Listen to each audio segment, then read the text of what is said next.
नमस्कार। अरुणाचल समाचार में आपका स्वागत है। मैं हूं मनोज कुमार शर्मा। आइए बुलेटिन में सबसे पहले देखते हैं मुख्य समाचार।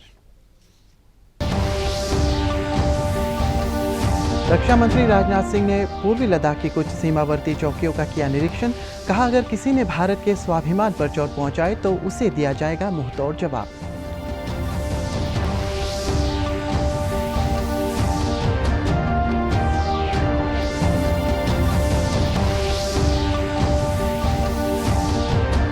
मुख्यमंत्री पेमा खांडू ने स्वास्थ्य विभाग को राज्य भर में कोविड जांच में तेजी लाने के दिए निर्देश।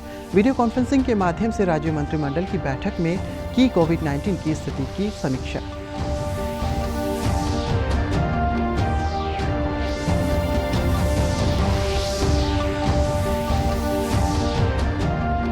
केंद्रीय पर्यावरण मंत्री प्रकाश जावड़ेकर ने कहा, सरकार ने असम के बाढ़ग्रस्त काजीरंगा से 121 वन्य जीवों को बचाया। असम के मुख्यमंत्री सर्बानंद सोनोवाल ने बाढ़ प्रभावित क्षेत्रों का किया दौरा।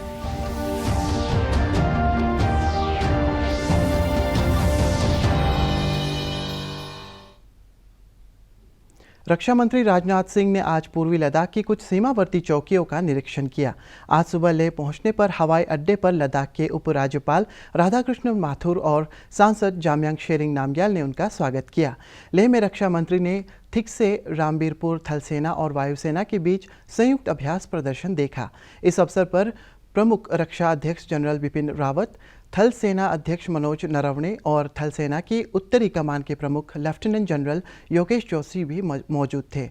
बाद में रक्षा मंत्री पेंगोंग सो के पास स्थित सीमावर्ती चौकी लुकुंग गए, जहां उन्होंने सैनिकों को संबोधित किया।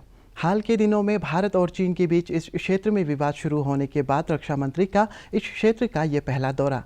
पेंगोंग सो झील के किनारे सैनिकों को संबोधित करते हुए रक्षा मंत्री ने कहा कि राष्ट्रीय स्वाभिमान सबसे ऊपर है और इसीलिए इससे समझौता नहीं किया जा सकता। उन्होंने कहा कि सीमा विवाद को सुलझाने के लिए दोनों ही पक्षों के बीच बातचीत जारी है। श्री सिंह ने कहा कि भारत ने कभी किसी ज़मीन पर कब्जा नहीं किया और हम क्षेत्र में अशांति नहीं चाहते बल्कि शांति चाहते हैं। रक्षा मंत्री ने कहा कि अगर किसी ने भारत के स्वाभिमान पर चोट पहुंचाए तो उसे मुंहतोड़ जवाब दिया जाएगा। अपनी सीमा की सुरक्षा की है, उनके खोने का गम है, आपसे मिलने की खुशी है। मैं उनकी स्मृति को स्मरण करना चाहता हूं, उनकी स्मृति को नमन करता हूं, उन्हें मैं हृदय से श्रद्धांजलि अर्पित करता हूं और मैं ये कहना चाहता हूं कि हिंदुस्तान उनकी शहादत को कभी भूलेगा नहीं। आप लोगों ने केवल भारत की सीमा की सुरक्षा नहीं की है, बल्कि भारत के 130 करोड़ भारतवासियों के सम्मान की आपने सुरक्षा की है। हमारे राष्ट्र की सीमाओं पर यदि कोई आंख उठा देखने की जरूरत करता है, उस समय हमारा जो स्वाभिमान जागृत होता है उसे हम राष्ट्रीय स्वाभिमान कहते हैं। इसी राष्ट्रीय स्वाभिमान की भावना के कारण ही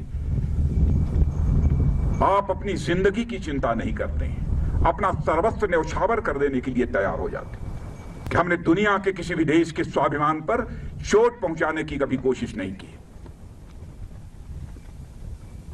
लेकिन यह भी मैं कह देना चाहता हूं दो टूक शब्दों में, यदि कोई दुनिया की ताकत हमारे स्वाभिमान पर चोट पहुंचाने की कोशिश करेगी तो उसे किसी भी सूरत पे हम बर्दाश्त नहीं करेंगे, उसका हम मुंहतोड़ जवाब देने के लिए भी तैयार रहेंगे। देश में कोरोना वायरस से स्वस्थ होने वालों की कुल संख्या 6,35,757 हो गई है। स्वस्थ होने की दर 63.33% हो गई है। पिछले 24 घंटे में रिकॉर्ड 22,942 लोग स्वस्थ हो चुके हैं। फिलहाल देश में कुल 3,42,473 संक्रमित लोगों का इलाज चल रहा है। केंद्रीय स्वास्थ्य और परिवार कल्याण मंत्रालय के अनुसार पिछले 24 घंटों के दौरान देश में कोविड-19 के कुल 34,956 नए मामले दर्ज किए गए हैं। भारत में इस महामारी के फैलने के बाद से एक दिन में ये सबसे बड़ी संक्रमित संख्या है। पिछले 24 घंटों में इस वायरस से संक्रमित लोगों का आंकड़ा 10 लाख के पार पहुंच गया है। एक दिन में 687 लोगों की मौत हुई है। इसके साथ ही पूरे देश में अब तक कुल 25,602 लोगों की मृत्यु हो चुकी है। इधर एम्स दिल्ली के निदेशक डॉक्टर रणदीप गुलेरिया ने कहा है कि भारत की विशाल जनसंख्या के कारण कोविड-19 के मामले बढ़ रहे हैं। उन्होंने कहा है कि अच्छी बात यह है कि देश में स्वस्थ होने की दर बढ़ रही है और मृत्यु दर कम है। भी अच्छा है और हमारी मोर्टेलिटी भी बहुत कम है, इसलिए ओवरऑल हमारे केसेस कुछ हद तक तो बढ़ेंगे क्योंकि हमारी पॉपुलेशन ज़्यादा है। लेकिन इस केसेस जो बढ़ रहे हैं इसका यही मतलब है कि हमें और विजिलेंट रहना है, सतर्क रहना है, स्पेशली अगर हम मास्क की बात करें, सोशल डिस्टेंसिंग की बात करें, उसको बहुत एग्रेसिवली फॉलो करने की ज़रूरत है। वैक्सीन पे रिसर्च हो रही है, इंडिया में भी 4-5 कंपनीज जो हैं काफ़ी एग्रेसिव काम कर रही हैं रिसर्च पे, ट्रायल्स भी शुरू हो गई हैं। लेकिन ट्रायल्स सेफ्टी के लिए की जाएंगी, फिर एफिकेसी के लिए की जाएंगी, फिर लार्ज पॉपुलेशन में उसको स्टडी किया जाएगा, फिर मास प्रोडक्शन होगी वैक्सीन की जिससे सब लोगों को मिल पाए। इस सारे मुख्यमंत्री पेमा खांडू ने कोविड पर आज वीडियो कॉन्फ्रेंसिंग के माध्यम से राज्य मंत्रिमंडल की बैठक की। बैठक के बाद अपने ट्वीट संदेश में मुख्यमंत्री ने कहा कि स्वास्थ्य विभाग को राज्य भर में कोविड जांच में तेजी लाने का दिशा निर्देश जारी किया गया है। इधर अरुणाचल प्रदेश में पिछले 24 घंटों में कोविड-19 के 52 नए मामले सामने आए हैं, जिसमें से राजधानी ईटानगर में 42, ईस्ट सियांग जिले में 7 और अपर सुबनसिरी जिले में 3 मामले दर्ज किए गए हैं। राज्य स्वास्थ्य विभाग के अनुसार प्रदेश में कोविड के कुल 387 सक्रिय मामले हैं, जिनमें से 247 राजधानी ईटानगर में है। अब तक 153 व्यक्ति इस बीमारी से स्वस्थ हो चुके हैं और 3 की मौत हो चुकी है। राजधानी ईटानगर में बढ़ते मामलों को देखते हुए स्वास्थ्य विभाग की टीम विभिन्न इलाकों में आरटीडी एंटीजन टेस्ट कर क्वारंटीन सेंटर के बाहर कोविड संक्रमण के मामलों का पता लगा रही है, ताकि इसके संक्रमण को फैलने से रोका जा सके। स्वास्थ्य विभाग के एक दल ने आज होलोंगी चेक गेट पर लोगों का एंटीजन टेस्ट किया। राजधानी ईटानगर जिला प्रशासन ने 20 जुलाई तक ईटानगर से नाहरलगुन के बीच सुबह 6 बजे से रात 8 बजे तक वाहनों के आवागमन पर रोक लगा दी है। जिला उपायुक्त कोमकर दुलोम ने बताया कि लोक निर्माण विभाग के नाहरलगुन डिवीजन के अनुरोध पर सड़क निर्माण कार्य को पूरा करने के लिए ये आदेश जारी किया गया है। श्री दुलोम ने बताया कि ईटानगर आने के लिए वाहन चालकों को नाहरलगुन जुलांग मार्ग का उपयोग करना होगा। जो हमारे NH 415 कंस्ट्रक्शन चल ही रहा है, ये लॉकडाउन के चलते हमने इनको थोड़ा छूट दिया था। अभी ये लोग कोशिश कर रहा है कि वो जो ये शिव मंदिर के सामने जो उनका बॉक्स जहाँ पे कलवर्थ है, ब्रिज है, उस पर अर्थ वगैरह फिलिंग करना है। तो मौसम ख़राब होने के कारण से वो लोग नहीं कर पाया। उन्होंने फिर रिक्वेस्ट किया है हमारा हाईवे डिपार्टमेंट ने और तिकी इंजीनियरिंग ने, तो उसको हम 16 तारीख से लेके आज के तारीख से लेके 20 तारीख तक रात के 8 बजे से लेके सुबह 6 बजे तक ये ट्रैफिक को डाइवर्जन करेगा। अगर ईटानगर नाहरलगुन से आना जाना होगा तो आप लोगों को यही रिक्वेस्ट है, तकलीफ़ ज़रूर होगा लेकिन थोड़ा कोऑपरेट कीजिए। आप ईटानगर से जाना है तो ईटानगर से चिंपू ट्राई जंक्शन होके जोलिंग होके नाहरलगुन जाइए और नाहरलगुन वाला वही रूट से आइए, क्योंकि यहाँ ईटानगर हमारा गंगा से और जोले वाला रोड सारा वॉश आउट हो गया, इसलिए वो डाइवर्जन उस तरीक़ा से नहीं हो पाएगा। आपको थोड़ा सा घूम के जाना पड़ेगा। राजधानी क्षेत्र जिला उपायुक्त कोमकर दुलोम ने निर्धारित मूल्य से अधिक मूल्य पर आवश्यक वस्तुओं की बिक्री करने वाले दुकानदारों के खिलाफ सख्त कार्रवाई की चेतावनी दी है। कल शाम संवाददाताओं को संबोधित करते हुए जिला उपायुक्त ने बताया कि अरुणाचल प्रदेश वाणिज्य एवं व्यापार परिसंघ और APMC के विचार विमर्श कर आवश्यक वस्तुओं के मूल्य तय किए गए हैं, जिसका प्रत्येक 15 दिनों में समीक्षा की जाएगी। श्री दुलोम ने कहा कि जिला प्रशासन कोविड महामारी के दौरान खाद्य सामग्री के बढ़ते मूल्यों को लेकर गंभीर है और व्यवसायियों तथा ग्राहकों के हितों को ध्यान में रखकर ये कदम उठाया गया है। महामारी समय में मेरा तो यही अपील रहेगा हर दुकानदारों से कि आप गलत तरीक़ा से पैसा कमाने की कोशिश मत कीजिए। ऐसा महामारी के समय, ऐसा दुख तकलीफ़ के समय आप ये कोशिश मत कीजिए कि लोगों का दुख तकलीफ़ या परेशानी का फ़ायदा होता है। अदरवाइज़ ऐसा हमने तो ये ऑर्डर तो इशू कर दिया। प्राइस रेगुलेटिंग अथॉरिटीज़ है, इनको भी सबको के साथ हमने मीटिंग कर लिया और हमने इनको क्लियर कट बोला कि जहाँ जैसा ज़रूरी पड़े सख्त कार्रवाई करना है। अगर कोई व्यापारी ज़रूरत से ज़्यादा एक लिमिट को क्रॉस करेगा तो हो सकता है उसका दंडित तो करेंगे हम कानूनी तौर पे, जो भी उनको IPC या जो भी एक्ट के तहत तो हम तो एक्शन लेगा, लेकिन हो सकता है एक्सेस होने से हमें लाइसेंस तक कैंसिल करना भी पड़ेगा। तो इसके लिए आप लोग, मैं दुकानदारों से अपील करूंगा कि हमें उस लेवल तक पहुंचने मत दीजिए एडमिनिस्ट्रेशन को कि हम आपके खिलाफ सख्त कार्रवाई करें। पापुमपारे जिले के होलोंगी में स्थानीय संगठनों ने राजधानी ईटानगर में कोरोना संक्रमण के बढ़ते मामलों को ध्यान में रखते हुए 14 दिनों तक लॉकडाउन रखने का निर्णय लिया है। इस दौरान क्षेत्र की सभी दुकानें बंद रहेंगी।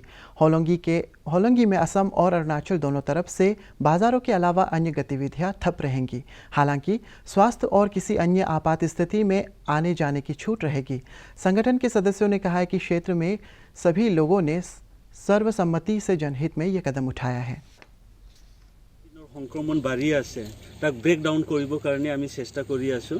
5 দিনত আমি বহুত ছাকচেছ হৈছোঁ আৰু কিন্তু আমি দেখিছোঁ যে কোভিড-19ৰ যি সংক্ৰমণ এইটো শেষ হোৱা নাই, বাঢ়িয়ে গৈ আছে। এতিয়া যোৱাকালি যিটো লেটেষ্ট ৰিপৰ্ট মতে আমি আমাৰ যোনটো গহপুৰ ওচৰৰে আমাৰ ৰাজগড়ৰ পৰা 10 কিলোমিটাৰ হয়, তাৰ দুজনমান আমাৰ কোভিড-19 পজিটিভ ওলাইছে। গতিকে আমি লক্ষ্য ৰাখিছোঁ যে তাৰ পৰা केंद्रीय पर्यावरण मंत्री प्रकाश जावड़ेकर ने कहा कि सरकार ने असम के बाढ़ग्रस्त काजीरंगा से 121 जानवरों को बचा लिया है। उन्होंने एक ट्वीट में कहा है कि नरेंद्र मोदी सरकार ने पिछले 5 वर्षों के दौरान राज्य में हाईलैंड्स बनाने की पहल की है, जिनमें जानवरों को बचाया जा सके। उन्होंने कहा है कि इस साल सरकार वन्य जानवरों को जीवन बचाने के लिए ऐसे और हाईलैंड्स बना रही है। इधर असम में बाढ़ से 27 जिलों के करीब 40 लाख लोग प्रभावित हैं। हालांकि पिछले 24 घंटों के दौरान कुछ जगहों पर हालत में थोड़ा सुधार है। बाढ़ से अब तक 71 लोगों की मौत हो गई है और करीब 50,000 लोग राहत शिविर में रुके हुए हैं। राष्ट्रीय आपदा मोचन बल और राज्य राहत बल की टीमें बचाव और राहत कार्यों में जुटी हुई है। मुख्यमंत्री सर्बानंद सोनोवाल ने कल काजीरंगा राष्ट्रीय पार्क का दौरा किया। उन्होंने कहा कि राज्य सरकार ने बाढ़ के दौरान वन्य जीवों की सुरक्षा सुनिश्चित करने के लिए काजीरंगा राष्ट्रीय पार्क के चारों ओर की जमीन को ऊंची बनाई है। Situation, the people of Assam in the 28 district, they have to suffer and they have lost their cultivable land, their household properties, and also more than 80 lives in both flood, erosion and landsliding. So this is the situation in the state of Assam, but though Pasighat सब्जी विक्रेता संघ ने east Siang जिले के all Arunachal Pradesh कामगार संघ और भारतीय मजदूर संघ के कार्यालय में संवाददाताओं को संबोधित करते हुए जिला प्रशासन से उनके व्यावसायिक हितों का ध्यान रखते हुए कदम उठाने को आग्रह किया है। अरुणाचल प्रदेश कामगार संघ की अध्यक्ष मुपेक तायंग और पेट्रोलियम और गैस संघ की जिला इकाई के अध्यक्ष एम मोयोंग ने बताया है कि जिला उपायुक्त को सौंपे ज्ञापन में सब्जी विक्रेताओं को हटाने के दौरान हुए नुकसान की भरपाई करने को अनुरोध करते हुए किसी भी उपयुक्त स्थान पर व्यवसाय के लिए आवश्यक सुविधा का विकास करने को भी आग्रह किया गया है। DC Pasighat assured and ensured that he has already taken the decision to new place, that is Pasighat, Sabzi Mandi and Grading of Co. But it was found that the proposed place is corona संक्रमण से बचने के लिए हमें सरकार द्वारा जारी दिशा निर्देशों का सख्ती से पालन करना चाहिए। थोड़ी सी भी असावधानी हमारे स्वास्थ्य के लिए खतरा हो सकता है। प्रस्तुत है एक संदेश। आज हम सीखेंगे बाजार जाना। सबसे पहले नाक मुंह को मास्क या कपड़े से ढकें। प्लास्टिक की वही चप्पलें पहने जो आपने सिर्फ बाहर आने जाने के लिए रखी हैं। सामान लाने के लिए प्लास्टिक की बाल्टी और साथ में 70% अल्कोहल वाला छोटा सैनिटाइजर रखें। अब घर से बाहर निकलें। बाहर अनावश्यक कुछ ना छुएं। बाजार में सबसे 6 फुट की दूरी बनाकर रखें। और हाँ, एटीएम इस्तेमाल करने से पहले एटीएम का कीबोर्ड सैनिटाइज करें। पैसा निकालकर कार्ड को भी सैनिटाइज करें। खरीदे हुए सामान को बाल्टी में डालकर घर लौटें। जी हाँ, कोरोना का खतरा टला नहीं है, इसलिए हमें बाजार जाने के नए नियम सीखने होंगे। सावधानी की आदतों के साथ जीना सीखना होगा। आज हम सीखेंगे बाजार में पेमेंट करना। पेमेंट हमेशा पेमेंट ऐप जैसे कि भीम ऐप, गूगल पे, पेटीएम या अपने बैंक ऐप से ही करने की कोशिश करें। अगर दुकानदार को कैश दें तो जितने का सामान है उतने खुले पैसे दें। दुकानदार से खुले नोट या सिक्के ना लें, इनमें वायरस हो सकता है। अगर लेने अरुणाचल समाचार के आज के अंक में इतना ही। हम कल फिर हाजिर होंगे अरुणाचल और देश और दुनिया की खबरों के साथ। आप देखते रहिए अरुण प्रभा। नमस्कार।